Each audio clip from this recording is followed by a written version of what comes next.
Hello, আসসালামু আলাইকুম guys. সবাই কেমন আছেন? আশা করছি সবাই অনেক ভালো আছেন। আমিও ভালো আছি। তবে আমার সঙ্গে আজকে একটা অলৌকিক ঘটনা ঘটে গেছে। তো কি ঘটনা ঘটে গেছে আপনাদেরকে আমি বলছি। তো কালকে রাতে কি হইছে, আমার হাসব্যান্ড এইখানে অনেক ঝিরি-টিরি আছে, তারপর অনেক খাল আছে যেখানে মানে আপনারা সবাই যেয়ে মাছ ধরতে পারবেন। তো আমার হাসব্যান্ড কালকে রাতে অফিস থেকে আসার পরে সে মাছ ধরতে গেছিল। সে যেহেতু জানে যে আমি কিছু ছোট মাছ খেতে পছন্দ করি, তার জন্য মানে সেরকম মাছ ধরতেই গেছিল।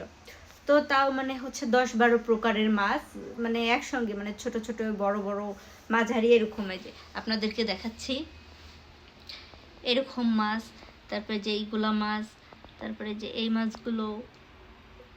মাছগুলো মানে অনেক ধরনের। তারপরে এগুলাকে বলে আমাদের চ্যাং মাছ না কি বলে, এগুলো ভর্তা খেতে অনেক ভালো লাগে, ওই জন্য ভর্তা খাওয়ার জন্য এগুলো রাখছি।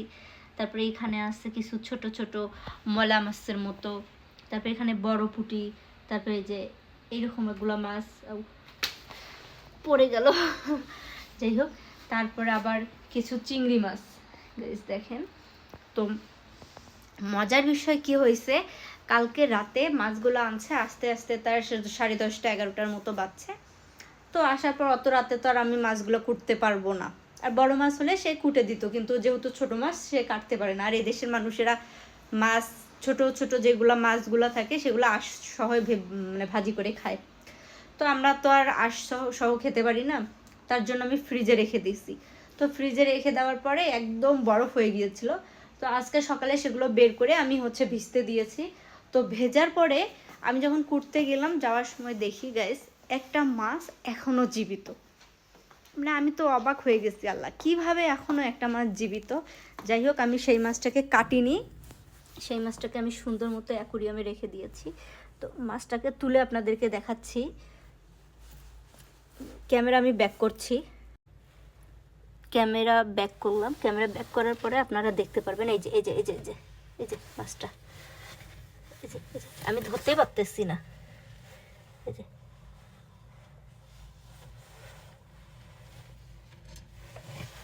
আউ, এক পাশ দিয়ে ধরি আর এক পাশ দিয়ে বের হয়ে যায়। এই যে দেখতে পাচ্ছেন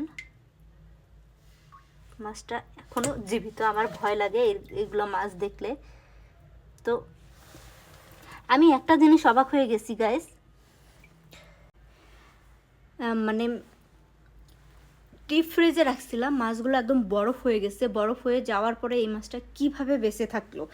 যাই হোক, এটা আল্লাহ চাইছেন বলেই এই মাছটা এখন পর্যন্ত বেঁচে আছে। যাই হোক, আমি দেখবো এই মাছটা কতদিন পর্যন্ত বেঁচে থাকে।